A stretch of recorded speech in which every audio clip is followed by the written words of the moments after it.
Нэг удаа хүүхдийн бэлгэнд дэх хүнсний бүтээгдэхүүн нийтдээ 200-аас 400 грамм сахар агуулж байна. Угтаа бол хүүхэд хоногт 20-оос 25 грамм сахар хэрэглэх нь зохилтой. Ингэхээр үндсэндээ хүүхдийн баяраар хүүхэд зохист хэмжээнээс даруй 5-аас 15 дахин их сахар иддэг байна. Ингэж сахарын хэрэглээ илүүдснээр хоолны туршил буурч, дархлаа сулрах, цаашлаа сурч боловсрох бүтээмж буурах зэрэг урт хугацаанд олон талын сөрөг нөлөөтэйг мэргэжлийнхэн санууллаа. Үзэгчдээ миний урд хүүхдийн ууттай бэлгэнд байдаг зарим нэр төрлийн амттангуудаас харагдж байна.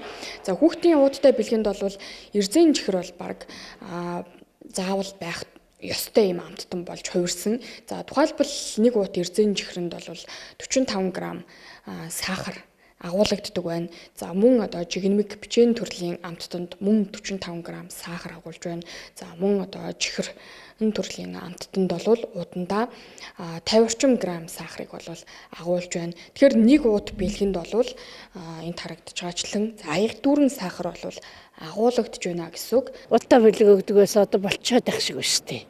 Ууттай бэлгэж одоо дандаа хужаа можаа гийн гаралтай бас эрүүл мэндэд хүүхдийн эрүүл мэндэд тийм сайн бишэл бүтээгдэхүүн байгаад тэгээд одоо тэгээд үндснийхээ юмыг л хэрэглээд л гэж бодож юм байна. Зандаа цагаан эдийн нийлэн өгдөө шүү дээ. Одоо ч тийм л юм бэлдэж байгаа. Сүү цагаан эдийн нийлэн бэл. Тэрийн дүгнэж бодож байгаа шүү дээ. Ууттай бэлэг өгдөг. Ууттай бэлэг. Ууттай бэлэг чинь дандаа хүмүүсийн дэлгэрүүд чинь хуцаан дууссан төгсөн ч юм уу. Тэгээд ер нь борлогддгүй юм аа л яадаг шүү дээ. Бодно шүү дээ. Тэгээд тэр өрөөс танах ч авдгүй. Чихэрлэг бүтээгдэхүүн маань өөрөө маш их нөгөө кил калорийг агуулж идэг тийм ээ. Тэгэхээр нөгөө илчлэгийн илүүдэлд ороод байгаа. Тэгснээрээ нөгөө авсан илчлэгээ хүүхдүүд маань шатаахгүй тийм болохоор нөгөө өөхөн хуримтлал үүсэж илүүдэлж ин таргалалт энэ гэдэг одоо эрсдлүүд бий болоод байгаа.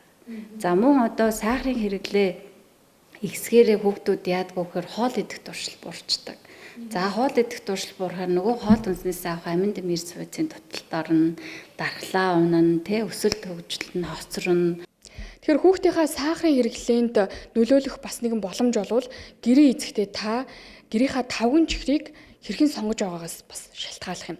За тухайлбал энд харагдаж байгаа тавган эдээг та сонгосон тохиолдолд за хүүхэд одоо зочин ирсэн болоод бусад үед бол өдөрт 1-2 чихрийг бол авч идэх тохиолдол түгээмэл байдаг. За туршилт явуулах юм бол энэ нэг чихрэнд ойролцоогоор за 13-аас 14 грамм сахар агуулгадж байгаа юм. За энэ нэг чихрийг эзснээр таны хүүхэд өдөртөө 2-оос за бараг 3 ширхэг ятанг идж байгаатай тэнцэж байгаа юм. За энд харагдж байгаа одоо эдээг та энд харагдж байгаа цагаан эдээгээр сольж өгснөөр хүүхдийнхаа сахарын хэмжээг багц болов бууруулах за зөв одоо дадал зуршилтай болоход нөлөөлөх боломж харагдж байна. Бид нар ч одоо хөгшин настай хүмүүс болохоор аруул эдээгэн тэгээ борцог өрмөө тэгэл байдаг штэ. Тий. Өөр нэг тийм мундаг том гоё чихэр юм оруулаад үгүй. Цагаан сул манаар дандаа цагаан эдгээр бүрдэх. Ингийн үед бас цагаан нөгөө юуны ааруул маруул авчдаг. Удам дамжсан таргаан би угаасаа манай ээж таргаан аав таргаан би таргаан гэдэг асуудал нь яг л тэр гэрийн яг авч хэрглэж байгаа хоол хүнсний бүтээгдэхүүн болон гэртээ хийж байгаа илчлэг өндөртэй хоол хүнстэй бас хамааралтай байдаг. Яг энэ асуудал болохоор яг тэр айл нь тавган дээр байнга идэх юмтаа тэр нь айгүй өндөр илчлэгтэй ч юм уу чихэрнүүд байгаа тохиолдолд хүүхдүүд нь байнгын чихэрнээс нь идээд ч юм уу тэрнээс нь хамааралтайгаар бас тарган удамших юм асуудал гардаг. Тэгээ дээрэс нь угаасаа манай ээж аав шүд муутай гээл би бас шүд муутай гэдэг чинь бас л ээж аав нь чихэр идэх дуртай болохоор хүүхдүүд нь чихэр идэж өсөөл шүд муутай болчихж байгаа шүү дээ.